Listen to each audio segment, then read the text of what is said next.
The Metroid series, one of Nintendo's oldest sci-fi sagas under its glorious IP banner. A series that never really reached blockbuster status like Mario or Zelda, but still a very consistent game series nonetheless. Another thing Metroid was known for was its gameplay, as it was the first game on consoles that you had some non-linear gameplay. Great stuff, but I was never into the series until it hit 3D with the Prime series, which in my opinion is one of the best game series of all time, don't at me.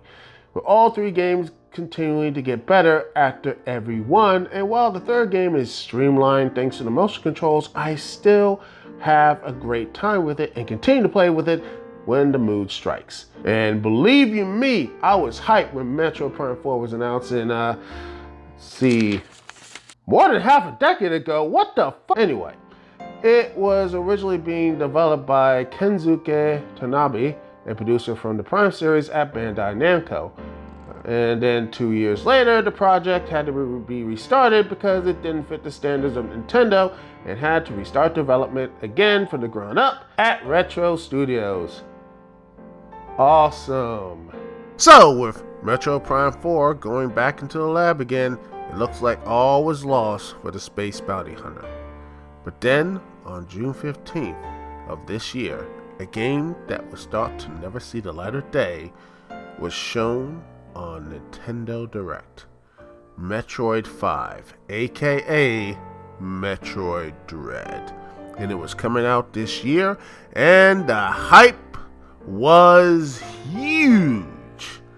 But not for me, as, well, I never really got into the Metroid 2D saga, as it were. I was always, the 3D games. That is what I got into. But the Prime games are another story for another time. But right now, it's Dread's moment to shine. Does it hold up, or are we gonna have to shuck it out of the airlock? Let's find out. This is my review of Metroid Dread. Cue the theme song.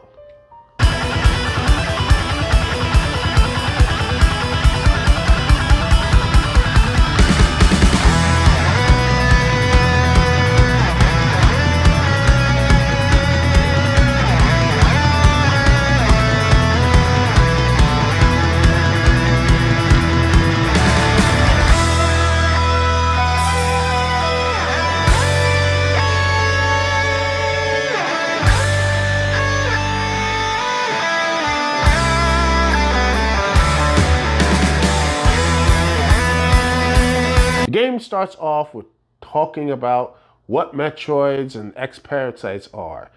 Then it gives a recap to Samus's last adventure, which was Fusion, which I haven't played yet, but it's something I plan to play sooner rather than later.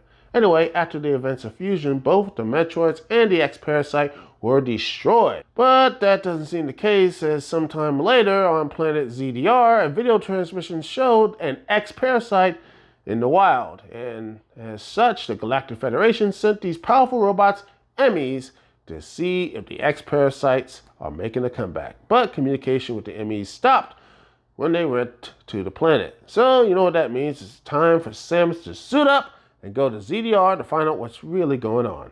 Sometime later, after landing on the planet, Samus wakes up and finds out she has lost her suit powers again.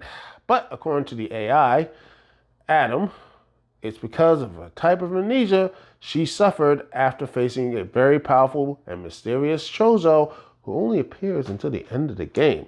And well, that's going into spoiler territory since this game is still brand new. I'm not going to do that to you. But if you want to know, I enjoyed the story even though I'm a Metroid 2D newbie. So with that out of the way, let's get into the gameplay. The gameplay, you start off with a blaster, 15 missiles, and only 99 health. There's also a melee counter that if you do it at the right time, you can get more health and missile ammo. Then if you just take out the regular enemies with a blaster or missiles. Of course, there are missile upgrades, energy tanks, and power bomb upgrades as well. Even though you get the power bomb at the tail end of the game, that's going to make a 100% run go great.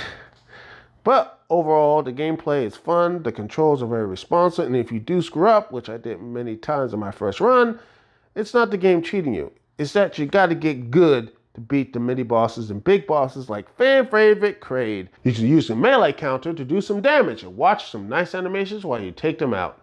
Fun stuff. Another thing I love about this game is the music as it sets the atmosphere of, well, dread, especially with the enemy encounters. As when you go into their layers, the screen takes on this film grain quality, and there's no music other than the enemy sonar looking for you.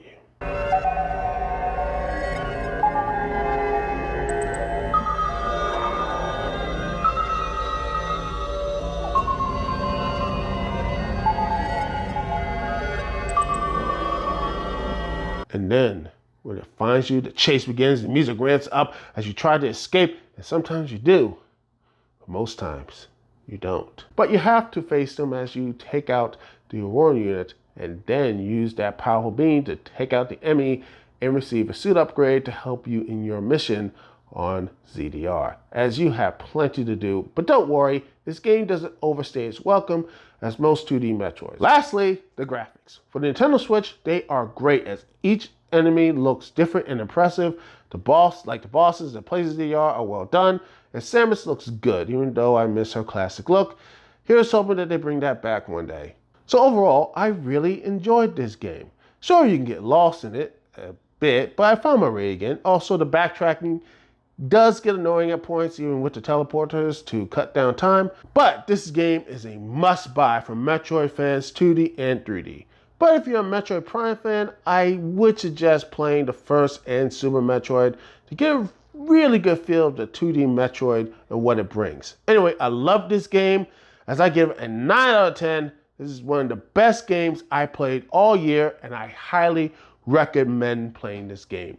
So that's it for me, Duke CT. Thank you so much for watching me on Last Reviewer Standing. Peace, love, I will see y'all when I see y'all. Later.